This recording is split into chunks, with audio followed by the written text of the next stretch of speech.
Hello viewers, আপনারা দেখছেন bonsai study Jahangir Sheikh YouTube channel এবং শেখ জাহাঙ্গীর ফেসবুক পেজ। ভিডিওগুলি আমি ফেসবুক এবং ইউটিউব দু জায়গাতেই দিয়ে রাখি, কারণ ফেসবুকে বেশি বড় ভিডিও আপলোড করা সম্ভব নয়। তাই ইউটিউব চ্যানেলে সম্পূর্ণ ভিডিওটি থাকে। আজকের যে ভিডিও বনসাই শিক্ষা সম্পর্কিত নানা ভিডিও আপনাদের সামনে নানা সময় আপলোড দেওয়া হয়ে থাকে, যাতে নতুন বনসাই উৎসাহী ছাত্ররা ভালোভাবে বনসাইয়ের প্রাথমিক জ্ঞান ধারণা করতে পারে বা প্রাথমিক জ্ঞান লাভ করতে পারে, সে উদ্দেশ্য নিয়েই এই ভিডিওগুলি বানানো। তো এই ভিডিওতে আজকে আমরা যে বিষয় নিয়ে আলোচনা করব, যে একটি বনসাইয়ের ক্ষেত্রে আদর্শ নেবারি কেমন হওয়া উচিত। নেবারি বলতে আমরা কাকে বলবো? যে একটি গাছের যে শিকড়ের যে স্ট্রাকচার এবং তার ট্যাপারিং কেমন হওয়া উচিত, নেবারি এবং ট্যাপারিং কেমন হওয়া উচিত, তখন আমরা তাকে আদর্শ বনসাই বলবো। এবং এই গাছটির একটু হালকা প্রুনিং, কারণ প্রায় জড়িয়ে রয়ে গিয়েছে। প্রুনিংয়ের ভিডিও বারবার করতে হবে, কারণ প্রুনিং সম্পর্কিত বনসাইয়ের একটি গুরুত্বপূর্ণ পার্ট।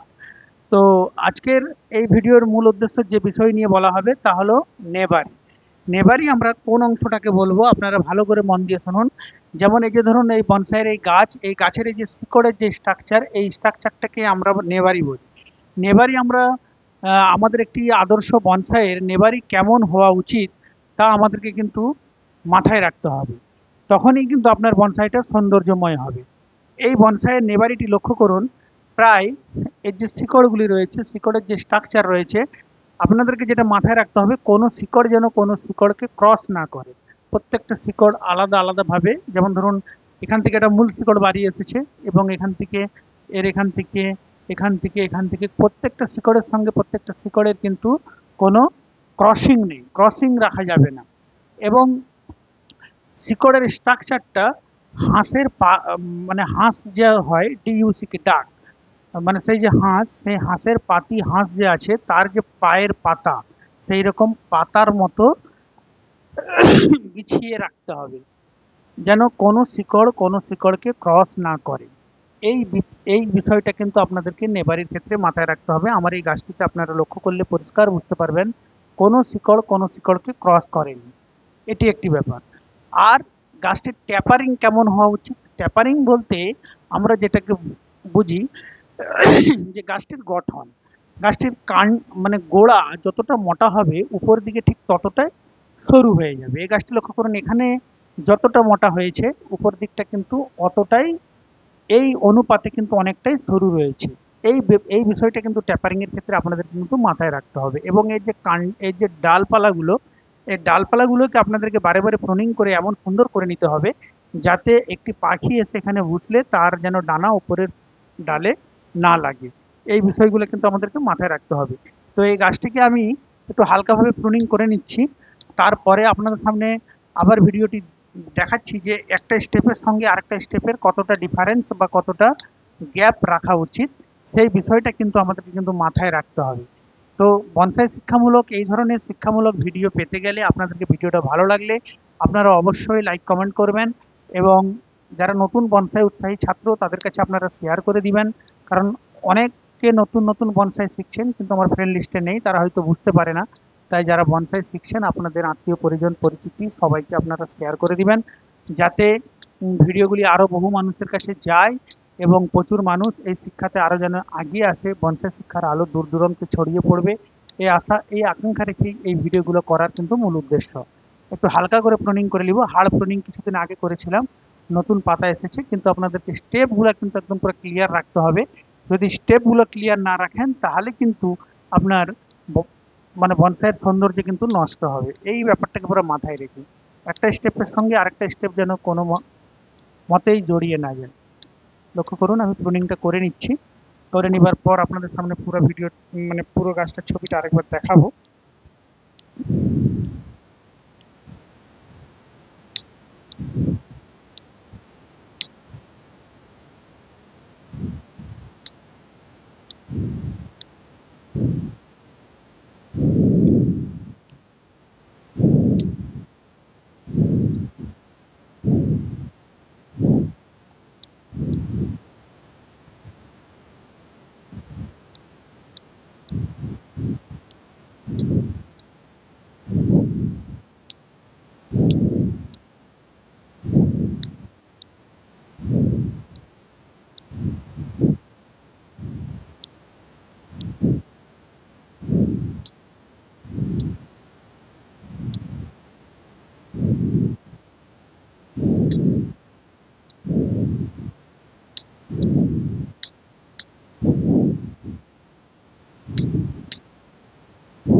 এবং বনসাইয়ের ক্ষেত্রে এই উপাদানটা কিন্তু দারুণ উপাদান, একটা দারুণ ম্যাটেরিয়াল। এটি হলো একটি পাকুড় গাছ, ফাইকাস র্যাম্পি।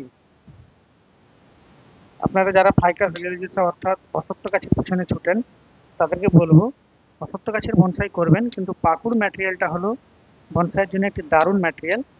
এই ম্যাটেরিয়ালটা কিন্তু আপনাদের বনসাই শিখতে খুব সাহায্য করবে। আপনারা মনের মতো ব্রাঞ্চ পাবেন, মনের মতো বাঁকাতে পারবেন, মনের মতো ওয়ারিং করবেন।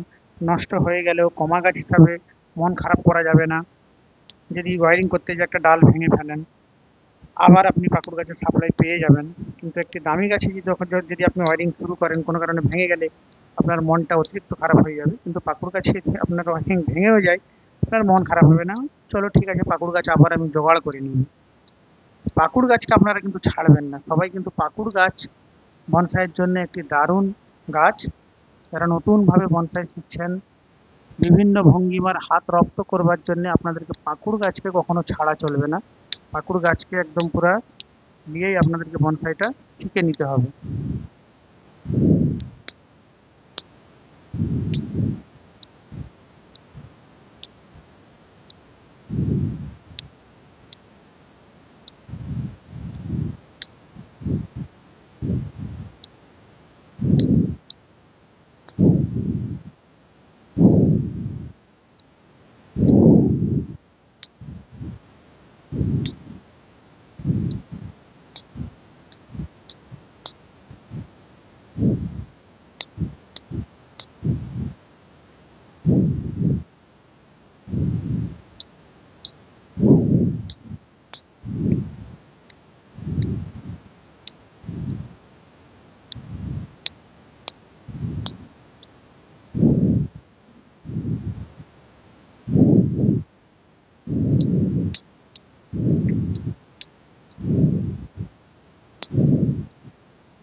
আপাততভাবে একটা প্রাথমিকভাবে আবার প্রুনিং করে নিলাম, এবং এর স্ট্রাকচারগুলো দেখুন। প্রত্যেকটা স্টেপের সঙ্গে প্রত্যেকটা স্টেপের গ্যাপিং রয়েছে। যদি একটি ছোট পাখি এসে এখানে বসে, তার সঙ্গে ডালের কোনো টাচ হবে না। এবং স্ট্রাকচার অনুযায়ী গাছটি যেভাবে গোড়াটা যতটা মোটা, উপর দিকে ট্যাপারিং অনুযায়ী অ্যাপেক্সটা অনেক সরু। এবং এই গাছটি একটি দারুণ একটি ম্যাটেরিয়াল বনসাইয়ের ক্ষেত্রে, এবং দারুণ একটি আদর্শ বনসাই হিসেবে আমি মনে করি। আমার যত গাছ রয়েছে তার মধ্যে এটি আমার অন্যতম একটি প্রিয় গাছ।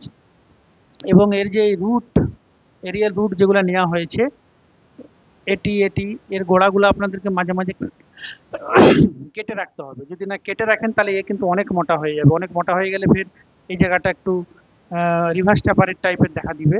তো আপনাদেরকে কিন্তু কেটে নিতে হবে।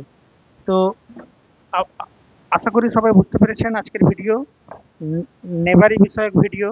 আবার একবার লক্ষ্য করুন গাছটির প্রপার নেবারি, একদম লক্ষ্য করুন গাছটির একদম প্রপার নেবারি। দেখুন, কোনো ডালের সঙ্গে কোনো শিকড়ের সঙ্গে কোনো শিকড়ের কিন্তু কোনো ক্রসিং নেই।